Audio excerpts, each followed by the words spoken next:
This week on the Computer Chronicles, using your PC to stay healthy. We'll show you 2 great multimedia medical reference CD-ROMs. We'll visit Stanford University to see how PCs are helping doctors spend more time with their patients. We'll show you a nifty software program that helps prevent carpal tunnel syndrome, and you'll find out how to use your PC to monitor your blood pressure. Internet tips, this week's computer news, and my pick of the week, all coming up next on the Computer Chronicles.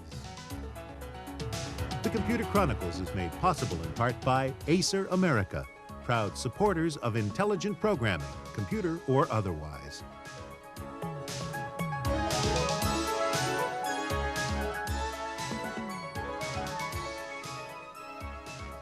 The Computer Chronicles is also made possible by the Software Publishers Association, providers of educational materials to help manage software. Don't copy that floppy. Hi, and welcome to the Computer Chronicles. I'm Stuart Chaffee. Medicare, Medicaid, HMOs, these terms have all become the currency of our discussion on what to do about the escalating costs of health care.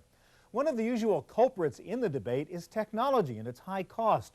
But there is one piece of technology that's probably keeping the cost of health care down, and that's the PC.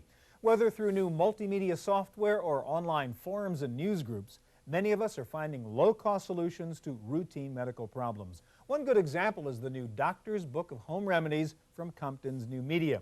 Connie, that's yours, so let's talk about it. Yes. First of all, it talks about home remedies, so I assume the point here is that there are routine medical problems that we can take care of at home and not have to go to the doctor and spend the money doing that. Exactly, like asthma, backaches, colds. Okay. Now, first of all, show me the interface because it's done kind of nicely on this software. Yes, the program is very easy to use. We have the path bar here, and it lists several features. The main menu breaks the book into the program into 6 different books. The user can explore the doctor's book. The multimedia allows the user to view any multimedia video pictures. And audio stuff. Exactly. The topic tree. Just a way to search for stuff. Exactly. It ranges into topics and subtopics. Okay, now let me ask you, go through a scenario on using this. Suppose I have the software and my kid's having trouble breathing, and I'm thinking, well, maybe it's asthma. So can I go into the program and say, is it asthma? What is asthma? What do I do? That kind of stuff? Yes. By clicking on idea search, you can type in your particular subject that you're interested in. Okay, so we'd search for everything the program has dealing with asthma. Exactly. If I click and type in asthma here and click on search. So it's going to look through all 6 of those categories you showed me on the main menu. Exactly. And everything that is in the doctor's book will appear here. Okay, so this is all stuff on asthma. All right, so first of all, I want just a little bit of background to understand the problem. So what would I do? By clicking understanding asthma, a video will appear. And this is asthma, we have to understand how our lungs normally work. Our lungs have 2 basic functions. They pass oxygen so from I get the my air basic we breathe background into here our on blood, why someone would get asthma. and they remove All right, next thing I carbon want dioxide. is a home remedy. How do I get to that part? Okay. The home remedy, if I would click on asthma, 20 ways to stop an attack. Okay. If I double click, that information will appear here. So this would be some specific advice on what to do to prevent an asthma Yes. attack, like let's see, stay out of smoke-filled rooms, don't light a fire, that seems good. Take an antacid at bedtime, that's an interesting one. Stay out of the deep freeze, so don't get in real cold weather, buy a scarf. Okay, well they're practical, don't go to Arizona for relief, okay. All right, now there are some medical problems in which I should be going to a doctor, and I saw you had a medical alert section, so show me how to find information that says, well, this is not something you should treat yourself at home. Okay, asthma medical alert section.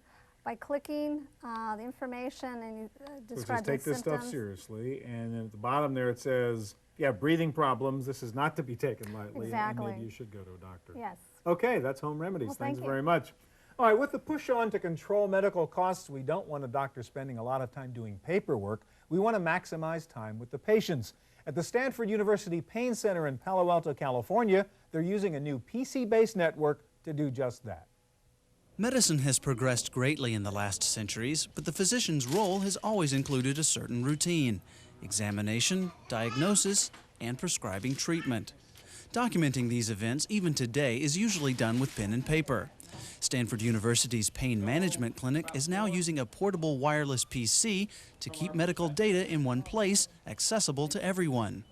We initially started this project out looking for a way to capture good quality information about patients. What we recognized is that the best person to provide that information in the healthcare environment was a physician. But we had an obstacle, and that was getting the physician to use the computer. To overcome a doctor's reluctance to replace pen with PC, Stanford asked Digital Medical Systems of San Francisco to create a pen-based application that could be operated without keyboard or mouse. The medical digital assistant uses entry forms familiar to any MD. The applications are installed on a Toshiba portable with only a touch screen for input. The unit sends and receives data wirelessly through a Windows NT network server. In the old systems where we had just analogs, where we were dealing with pen and paper, what would happen is if there was any deviation from the norm, and in fact almost every case was a deviation from the norm, there were multiple phone calls. My pager was going off all the time related to trying to exchange information about what was happening with the patients. And what this has done is been able to have people go to a different source to look for current information, and they get satisfied with the fact that the information is as current as maybe 30 minutes ago. The Stanford Clinic has collected information on over 2,000 patients based on real clinical data and archived for future reference. Dr. Brose foresees a time when hospitals across the country could collect and share a wealth of data that is easy to enter and easy to retrieve. For the Computer Chronicles, I'm Giles Bateman.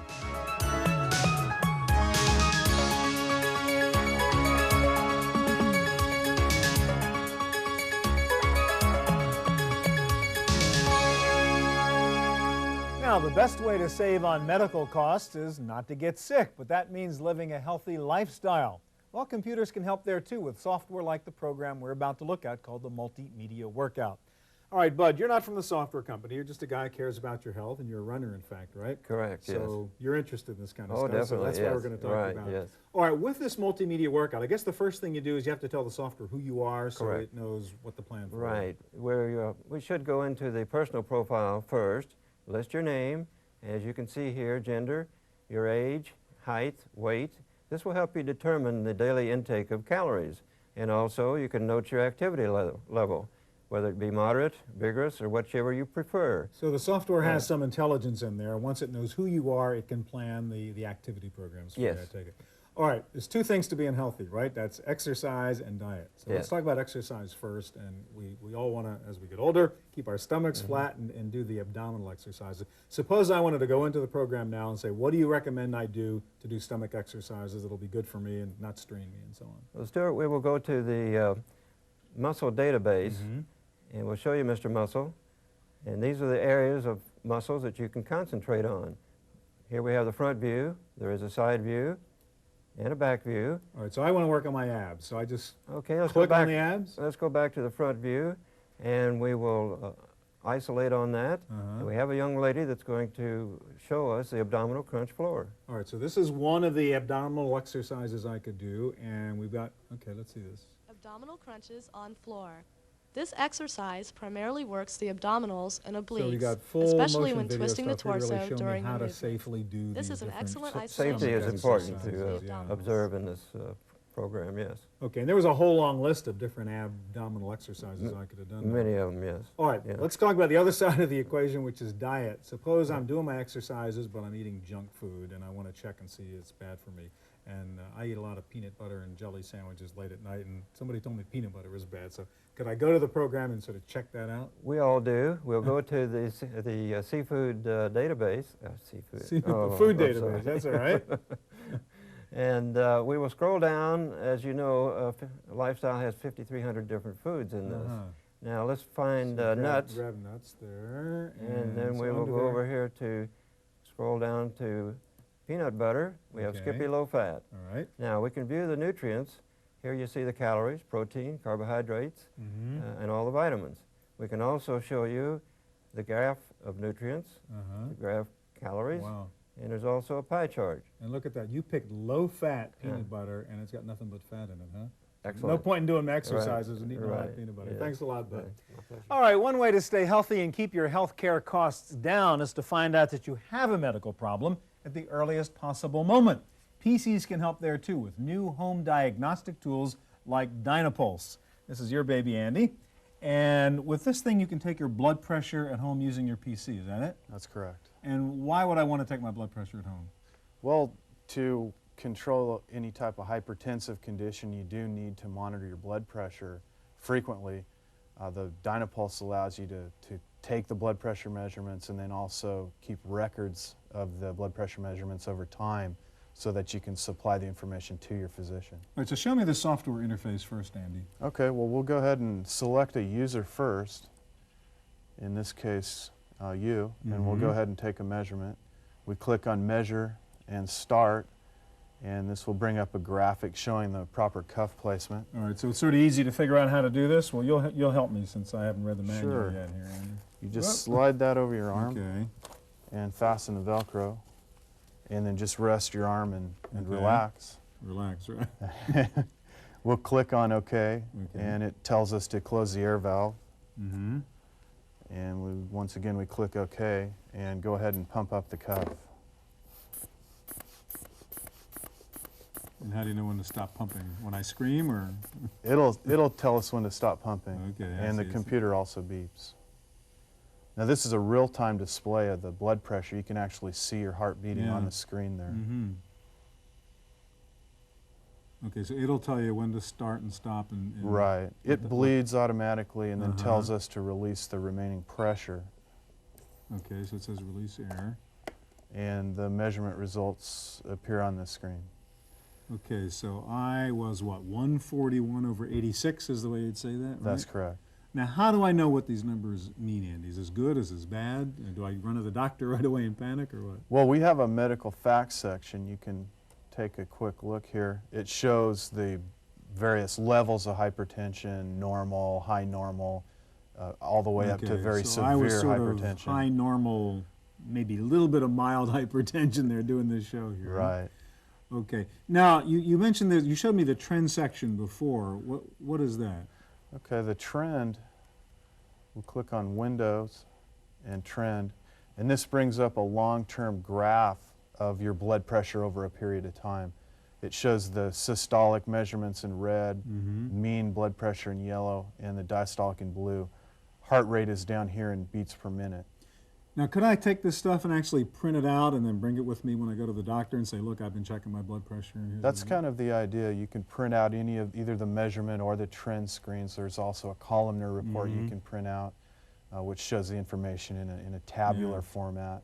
Now, is this real accurate? I mean, is this the same as what the nurse would do if I went to the doctor's office? It is a very accurate system. It's FDA registered, and it is a clinical grade device, so you can count on the accuracy.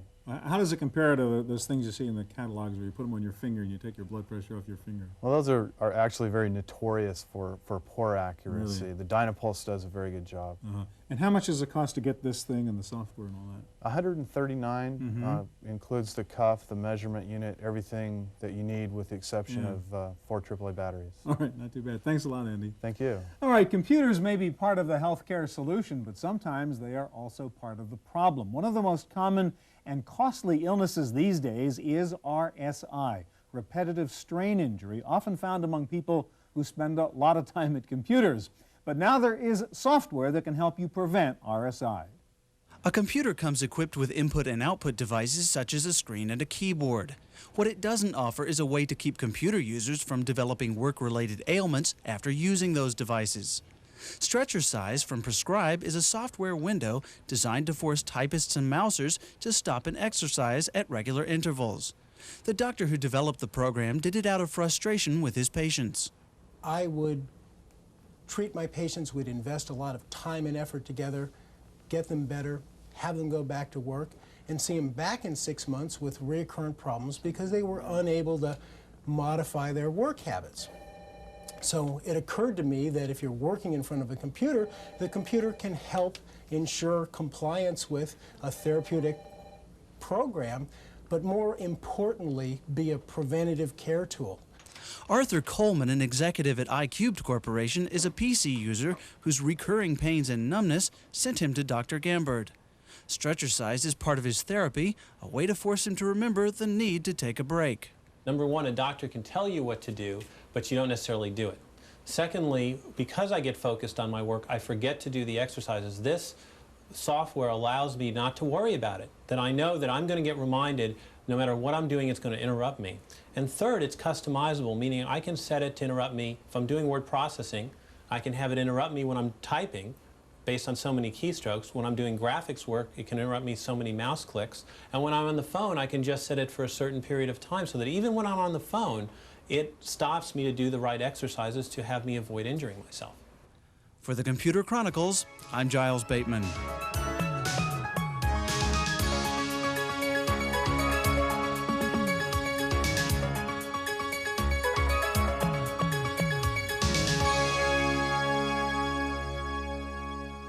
Medical software for the home can do two things, as we've seen. It can save unnecessary and expensive trips to the doctor. It can also alert you to those times when it is urgent that you get to a doctor. One of the best examples is the new edition of the Family Doctor CD-ROM, and Tony, you're going to show it to us. This is really a very impressive interface because it doesn't feel like you're in a computer. It's kind of a role-playing game, and I'm the patient. I'm in the doctor's office. Exactly. The interface is intuitive, so it's both easy to learn, which then makes the product easy to use. So, I mean, I walk into the office, you've got a real-time clock working there, and you've got a nurse to greet me, and if I click on the nurse, she talks to me, right? She says hello and welcomes you to the Family Doctor. Hello. Welcome to the Family Doctor offices. I'm Nurse Lorraine Francis. The doctor and I... All right, so I can walk into those different rooms, I take it, and find what I need? Exactly. If you were to walk into the library, for example, you see the entire contents in the Family Doctor product. You'll see there are 8 books here, ranging from the National Safety Council's First Aid Handbook to the Random House Medical Dictionary. The entire contents of these books are in our one disc. If you went out and bought these books individually, they'd cost you approximately $200. It's a lot cheaper buying the software. Yeah, you can buy the software for $49.95. Okay, and you've got the drug guide there and all kinds of stuff. A lot of give me an example of things I could look up here. Well, let's say you wanted to, I was playing basketball 2 weeks ago and hurt my foot. So let's say I wanted to look up something on my foot. I just clicked on the computer to bring up the search screen, typed in foot, and here comes the contents or the results of the search.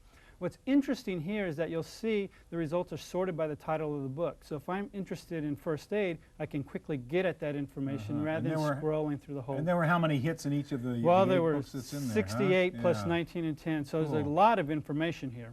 All right, so let's go into the other rooms. Since Absolutely. we don't have time to look at all of that. So here you see we have an arrow pointing us back to the waiting room. We go into the exam room where we can learn about the human body by simply clicking on a model here. We can actually engage our doctor in an interactive diagnostic session. And here the old style mortar and pestle where you can actually look at the USPC drug guide. And here we can type in information on prescription drugs, over-the-counter drugs, as well as generic drugs. So it lists these drugs, I can just click on one and find out what it does for me and what the side effects might be. Right, let's say we're interested in amlodipine, which is used to treat high blood pressure. Well, you'll see here we have a picture of the pills. We have description, as you mentioned, what to do before taking the medication, proper use, precautions, side effects. So really with this information, a person can feel confident that he or she is taking their medication safely. Let's check out that other room, the first aid room. Yeah, the first aid room. Here the National Safety Council has provided information that you can use in case of an emergency. So you really learn some life-saving techniques. So these are actually videos which I can play? Videos you play, you pop them into the television. All right, I want you to go back to the exam room because one of the really cool parts of this is you can actually talk to the doctor as if you would to a real doctor. Exactly. So, I mean, let's engage the doctor here, and I want to talk to him about a problem. Absolutely. I'm Dr. Nakamura. Well, it looks like you haven't been here in a while. I hope you're feeling all right. So now we can actually click on his clipboard and engage in the self-diagnosis that we described. What will come up is a picture of the body, and you just tell him where it hurts. All right, so I say my toe is bothering you, doctor. Okay. So we click on the toe, and then up comes some questions that you need to answer. First, tell me, which of these problems do you have? Just choose a symptom that you have, or choose one that is most closely associated with your... Let's say the third one, I have altered sensation in my toes. Okay. Highlight it, click OK, and up come the series of questions. For me to diagnose your ailment, now I need to ask you a series of questions. Simply answer yes or no. Let's begin.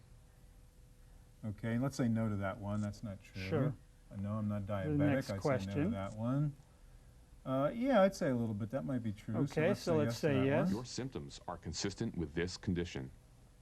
So you can see we really do get a pretty good diagnosis. I better go to the doctor and check that out then. All right, that's very, very nice. That's called the Family Doctor. The Family Doctor by Creative Multimedia. Thanks a lot. All right, one of the most important components of new PC-based healthcare is the vast amount of information and support you can find online. For a look at what's available on the internet, let's check in on this week's Net News with Giles Bateman. Thanks, Stuart. I found several great health-related sites on the internet. We'll start with Balance. This is sort of an online magazine, Balance Fitness on the Net. If we could give every individual the right amount of nourishment and exercise, not too little and not too much, we would have found the safest way to health. This quotation from Hippocrates pretty much sums up their entire approach, so that if we go to their actually monthly edition, you'll find a whole lot of articles about nutrition, about exercise, all those sorts of things. There's also a forum for discussion and an email place. Now, the next place is Lifelines, and this contains a wide range of health-related information, everything from suggestions for health improvements to a newsletter, a physician's corner. One of the things I think is most useful about this site is they've got a great collection of links to other health-related sites, and it's very well organized. For instance, here we've got a table containing links to everything from the American Heart Association to the chiropractic homepage. And last but not least, we have the World Health Organization, where you can find information about the Ebola virus outbreak, World Health Day. This is sort of like the NATO of health. But remember, when you're typing in the URL, to do the .ch instead of .com at the end, because they're in Geneva, Switzerland. Now time for our weekly summary of what's new in the field of personal computing. Let's go to Studio E for this week's computer news. In the random access file this week, Apple Computer has unveiled its comeback strategy. CEO Gil Amelio announced that Apple will reduce the number of Mac models it sells. The company will concentrate on machines designed for interactive multimedia and the Internet. The Macintosh has long held a loyal following, but a recent Computer World survey found that 22% of Mac users are considering moving to other computers. Among recent problems for Apple are defective memory and clock chips freezing up some of its most popular models. The company has set up a program to provide free repairs at any time over the next 7 years. Desktop machines will be repaired through dealers, while PowerBooks will need to be sent to a central repair facility. If you think you own a machine with a defective chip, call 800-SOS-APPL for more information. CompuServe and Netscape have joined forces to deliver a hosted intranet service with groupware functionality. CompuServe will maintain server farms based on Netscape technology, where corporate customers will store their private applications. The Wall Street Journal has gone interactive. In addition to stories from the daily newspaper, the interactive edition adds breaking news coverage throughout the day. We keep it up to date throughout the day so that you have constantly updated pages of information within it, but it's got the editorial touch. The editors are there sort of organizing information and presenting it. Readers who register by the end of May will have free access through July. French National Police recently raided the headquarters of Internet service providers FranceNet and WorldNet. Police shut them down for providing access to Usenet, where illegal pornographic images have been posted. Several other Internet providers in France cut access to Usenet for 1 week to show support for the busted providers. They hope their action will force the courts to decide the legal question on who is responsible for pornography on the net. Have you ever wondered where ideas for new TV shows come from? Ground Zero Productions says its live-action CD-ROM game, Terror Tracks, has become the first interactive computer game to be picked up for development as a prime-time television series. The game and the TV series feature elite undercover police officers who battle against the forces of evil. That's it for this week's Random Access News. Back to you, Stuart. This week I'd like to show you a fascinating new problem-solving tool called Go Figure. This is basically a spreadsheet program, but it doesn't look like one. Up until now, if you wanted to use a spreadsheet to solve a problem, you had to squeeze your problem into spreadsheet format. That wasn't always real friendly or convenient to do. What Go Figure does is let you squeeze the spreadsheet to fit the nature of your problem. The program is really a virtually infinite collection of mini spreadsheets that you launch onto an electronic workpad called ePaper. You can connect any elements so that changes in any one part of the problem get reflected in the other parts of the problem. The program comes with a huge encyclopedia of formulas and gadgets that make it easy to structure a problem. For example, here I'm trying to figure out the materials I need to build a patio. It's a very clever program. There is a little bit of a learning curve, but once you get the hang of it, Go Figure is pretty cool and quite unique. It comes from Villa Crespo software, and it runs under Windows. That's it for this week's Computer Chronicles. We'll be back here again next week with another half hour of the latest in personal computer technology. I'm Stuart Chaffee. We'll see you here next time.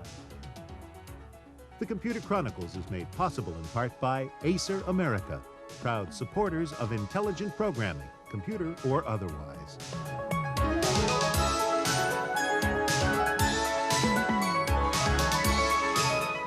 Additional funding from the Software Publishers Association, providers of educational materials to help manage software.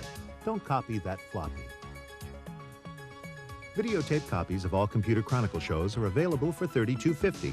Please order by show number and topic. And for more detailed information about the series, guests, and products featured, you can also order a subscription to the Chaffee Letter.